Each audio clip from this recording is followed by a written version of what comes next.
네, 안녕하세요. 토린이조 땅부자로 만들어드리는 박효근의 땅땅교실 권재은입니다. 자, 오늘도 땅쌤 박효근쌤 나와 있습니다. 안녕하세요. 안녕하세요. 방금 보고 또 보네요. 네. 저희 지난번에 이제 실전 매매 방법 A to Z에 대해서 배워봤어요. 근데 임장을 하러 이제 가야 되잖아요, 우리가. 땅을 네. 직접 보러. 땅을 살 때 네. 실무적인 매뉴얼을 설명해드렸죠. 네. 자, 그럼 이제 땅을 봤어요. 제가 본 서류들과 네. 실제 땅과의 다른 점이 많이 없다. 이러면 이제 계약을 해야 되잖아요. 그렇죠. 근데 사실 저는 계약서를 많이 써본 경우였고 우리 토린이 투자자분들도 계약서는 좀 약간 생소하실 것 같아요. 그 부동산 매매 계약서인데요. 여러분들이 흔히 뭐 겪었다가 표현을 해야 되나? 네. 뭐 오피스텔을 매입하던 빌라를 매입하던 상가를 매입하던 아파트를 매입하던 네. 그런 주거 트렌드 부동산을 매입하는 그 경우의 매매 계약서하고 네. 이 토지를 매입할 때 쓰는 매매 계약서하고 문장이라던가 문맥 자체가 아주 결이 많이 틀립니다. 아, 아주 예, 달라요? 예. 그러면 이 계약서가 다르면 특별히 뭔가 토린이 분들이 주의해야 될 점들이 좀 있을까요? 예, 주의해야 될 점이 네. 토지를 매매 계약 쓸 때 물론 매도자도 주의해야 될 점이 있고 매수자도 주의해야 될 점이 있는데 네. 그걸 뭐 오늘 다 쏟아볼 수는 없는 거고 시간상 오늘은 이제 토지 매입자가 주의해야 될 점 몇 가지만 좀 말씀을 드릴 거고요.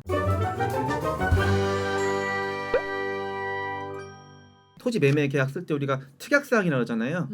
그 일반적인 관례상의 그 법조항들은 말고요. 네. 우리가 사인과 사인 그 사인끼리 쓰는 민사계약서이기 때문에 네. 그 민사계약이라는 거는 계약 자유의 원칙이라는 게 있어요. 서로의 자유 합의에 의해서 쓰는 걸 계약 자유의 원칙이라는데 계약 자유 원칙에 의해서 그 매매 계약을 썼을 때 매수자가 매도자와 협의가 잘못돼서 잘못 특약상을 썼던가, 그러니까 매도자의 테크닉으로 의해서 잘못 계약 썼던가, 그래서 사기를 당했거나. 네, 그래서 사기를 당할 수도 있고요. 네, 그래서 그 매도자와 매수자가 이 딜이란 딜을 할 때 잘못 그 프레임에 걸려버리면은 토지 매매 계약에서 상당히 위험한 경우가 생기기 때문에 이 토지 매매 계약 같은 경우는 이런 정형화돼 있는 뭐 상가나 아파트나 빌라 그런 게 아니기 때문에 그 사인과 사인이 쓰는 그 특약사항 자체가 굉장히 문맥 자체가 많이 틀려요. 그럼 이 땅쌤의 영혼을 갈아놓은 뭔가 꿀팁들 빨리 방출 좀 해주세요. 여러분들 그 부동산 토지 매매 계약 쓸 때 필지 매매 계약 방식이 있고요. 수량 매매 계약 방식이라는 게 있어요. 필지 매매와 수량 매매요? 네, 재윤 씨 필지가 내가 혹시 뭐라는지 기억나세요? 필지요? 네. 땅에 팔자? 갑자기 질문 훅 들어가니까 머리 하얘지죠. 필지. 토지는 번지가 다 있잖아요. 네. 그 한 번지 가지고 쉽게 얘기해서 그 번지수 하나하나 가지고 한 필지라는 거예요. 그래서 필지 매매 방식은 뭐냐?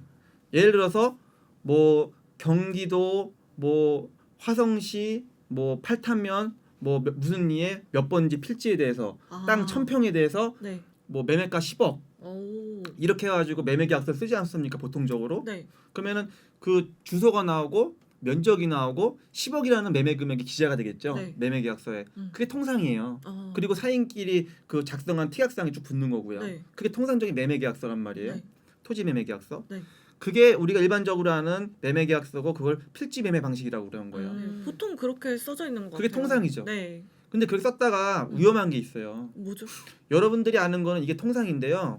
이게 리스크가 있어요. 토지라는 거는 우리가 눈으로 봤을 때 하고요. 실제 측량, 실측이라 그래요. 측량했을 때 결과값이 많이 다른 경우가 많아요. 꽤 많아요. 우리가 지적공부상 토지대장이라고 하는데요. 대장이나 등기부등본이나 토지이용기 확인을 보면은 그 토지의 면적이 나와 있잖아요. 제곱미터 해배수. 그 제곱미터 면적을 공부 서류를 보고 우리가 그 매매가를 정해가지고 그 땅 주인이 보통 땅을 내놓거든요. 매매가를. 그러면 서류 보고 100평이니까 100평 1억 주 샀어요. 그럼 평당 100만 원화가 되는 거 아닙니까? 그렇죠. 나눠버리면은. 그 나누는 방식은 수량 매매 방식이라는 거예요. 한 평당 가격. 한 평당 100만 원이면은 100만 원 곱하기 100평. 그럼 1억 아닙니까? 그럼 똑같은 거 아니에요? 똑같죠. 근데 그게 실무상이 엄청난 차이가 나요. 계약서 잘못 쓰면은.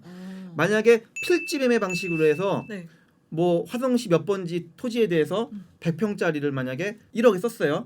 그래서 1억 계약서를 쓰고 그 절차대로 계약 밟어 이렇게. 네. 근데 나중에 우리가 측량을 해서 이 땅에 대한 실측을 해보니까 공부상에는 100평이었는데 80평이 돼 있는 거죠. 우리가 실측을 하니까 80평이네. 이런 그럼 수가 어떡하죠? 있어요. 네. 이게 뭔 얘기냐면은 공부상은 서류가 보장한 공부상은 100평을 써 있는데 네. 우리가 가봤더니 길루도 빠지고 오. 옆집에서 또 뭐 치고 들어왔고 네. 또 다른 건물이 또 경계에 들어와 있고 이런 경우가 꽤 있어요. 땅이라는 거는 토지는. 네. 그리고 지금 말한 얘보다도 더 심한 결과는 뭐냐면은 우리가 그 땅을 볼 때 보면은 산이 있고 농지가 있잖아요. 네. 3번지야, 3번지 산.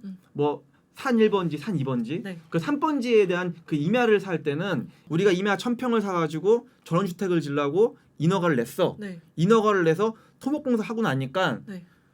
우리가 살 때는 1000평이었는데 임야가 네. 3번지일 때 네. 3번지는 축척이 우리가 지적 축척이라 그러는데 우리가 지적도 뛰게 되면 6천분의 1로 보통 표시가 돼 있어요. 그거는 제가 한번 자료를 올려드릴게요. 네네. 그 지적도 보시면 6천분의 1 써 있어요. 네. 근데 이걸 우리가 인허가를 내가지고 전원주택지 바꿔 놓으니까 집을 지려고 네. 그럼 1000평이 그대로 와야 되잖아요. 그렇죠. 1000평 그대로 안 와요. 오. 3번지가 이 산자가 날아가면서 일반 번지로 바뀌어요. 아. 그러면 산이 빠지고 뒤에 뭐가 붙냐면은 임이 붙어 임이.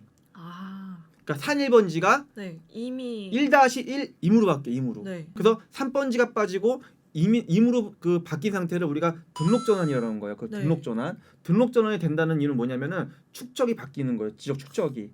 6천분의 1짜리가 1200분의 1짜리 일반 지적 토지로 바뀌는 거예요. 아. 그래서 우리가 농지도 1200분의 1이고 네. 대지도 1200분의 1이고 기타 등등 모든 토지가 다 1200분의 1이에요. 그래서 이게 임야로 바뀐 거 우리가 토임이라 토임. 네. 토지이면서도 임야. 네. 이 중성이 있는 거죠, 결론은. 그래서 우리가 토임이라 부르는데 일반 토지는 다 1200분의 1이에요. 네. 그래서 토임이 된 이 3번지에서 토임으로 바뀐 등록전환이 된 그래서 축적이 바뀐 그래서 일반 토임이 됐기 때문에 다른 토지처럼 전부 똑같이 1200분을 바뀌는 거예요. 그러면 다른 대지나 농지처럼 똑같은 축적이 1200분의 1이라는 거예요. 네. 그래서 6천분의 1이 1200분의 1로 바뀌면서 산이 날아가면서 면적이 대부분 줄어요. 아. 1000평짜리가 900평이 될 수도 있고요. 1000평짜리가 많이 줄면 800평이 될 수도 있고요. 네. 느는 경우도 간혹 있어요. 3번지가. 네. 3번지가 1000평이었는데 토임으로 바뀌면서 등록전환하면서 1000평짜리가 1050평. 이런 경우도 있어요. 근데 경우의 수를 제가 여태까지 땅을 사고 팔고 해보니까 네. 대부분의 땅 3번지가 토임 바뀌면서 98% 이상이 다 면적이 줄어. 느는 경우는 거의 없어요. 그럼 3번지 같은 경우에는 필지 매매보다는 수량 매매로 가야죠. 그래서 그 얘기하는 거예요. 내가 살 때 산주인 홍길동 씨가 1000평 갖다가 만약 10억에 팔았는데 네. 등록전환되고 보니까 토임으로 바뀌어서 일반 번지가 되고 보니까 900평이 돼 버렸어. 그러니까요. 그러면은 100평이 날라갔잖아요. 엄청 손해죠. 네. 네. 그러면 1000평에 10억이면은 100평이면 1억 아닙니까? 예를 들어서 그렇죠. 나눠버리면 네. 그러면 1억 날라간 거 그냥. 아. 예, 100평 줄었으니까. 오. 그렇게 손해를 많이 봐요. 그래서 특히 3번지 샀을 때 네.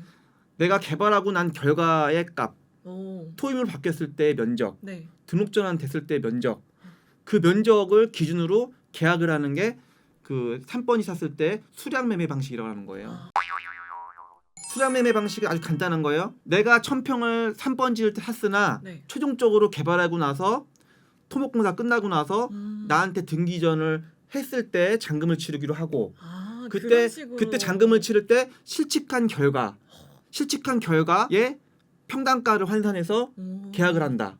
그래서 그때 평당가를 100만 원, 그때 평당가를 뭐 50만 원 이렇게 정한다라고 해서 그 평당가에 곱하기 얼마, 네. 평당 100만 원 이런 식으로 기입을 하는 게 수량매매 방식이에요. 아, 그러면은 식으로. 내 네. 앞으로 등기하기 직전에 실측을 하면 되는 것이고 네. 실측한 결과가 3번지 샀는데 토임을 바뀌면서 줄었어. 100평이 줄었어. 네. 그럼 100평이 줄었으면은 내가 분명히 평당가를 계약 써놨기 때문에 네. 준 대로 공제가 되는 거예요. 오. 예. 100평이 줄었으면은 만약 100만 원이면 1억을 공제하면 되는 거예요. 그래서 10억 줄거 9억만 주면 되는 거예요. 그러네요. 굉장히 이득이네요. 예. 그렇게 하면 사고가 안 나죠. 예. 그러면 이제 수량 매매 방식으로 이제 계약서를 쓰는 방법이 있으면 이 필지 매매 방식으로 계약서를 썼을 때 좀 유리한 조건은 뭐가 있을까요? 통상은 필지 매매 방식을 많이들 인용하는 게 보통 분들의 기초 상식이지만 네. 저 같은 전문가들은 절대 그렇게 안 쓴다. 저 같은 전문가들은 수령매매 방식을 가능한 채택 많이 한다. 나 같은 경우는. 토린이 질문일 수도 있는데 네. 그럼 계책 같은 거는 어떻게 하면 좋을까요? 측량이라 그러거든요. 네. 측량은 이제 지적 측량이라 그러는데 지적 측량은 우리가 이제 그 대한지역공사를 해가지고요. 네. 국토정보공사라는 게 있어요. 네. 대한민국에. 그게 뭐냐면 그 우리가 전체 대한민국 영토를 갖다가 지적판을 관리하는 국토정보공사 이제 우리 옛날 말로 대한지역공사인데 네. 공신력 있는 대한지역공사에다가 측량 신청하셔야죠. 준 공무원들이 나와가지고 측량을 정확하게 해주죠. 그러면 그 측량 결과가 공신력 있는 거고요. 네. 예. 공신력 있다는 거는 대항력 있다는 거예요. 그러면 국토정보공사에 의뢰를 먼저 하고 네. 만약에 뭐 100평짜리 땅인데 이건 90평인데요 하면 저는 수락 매매로 할게요. 이런 식으로 하면 되는 거죠, 땅쌤. 근데 그거를 처음 매매 계약 쓸 때부터 네. 땅주나 그렇게 딜을 항상 보셔야죠, 매도인하고. 네, 그리고 알겠습니다. 계약서 쓰고 나서 측량하는 게 후니까 항상. 오. 땅 사기 전에 측량하는 경우는 거의 없어요. 네. 보통 땅 계약하고 나서 측량하는 거지 땅 사기 전에 측량하는 한 사람도 없어요. 네. 자, 진짜 오늘 땅쌤의 이 30년 노하우가 탈탈 담긴 영상이었는데 잠깐. 30년? 40년? 잠깐만 죄송해요. 20년. 반말 나올 뻔했네. 내가 나이가 몇 개인데 30년을 얘기해서요. 죄송합니다.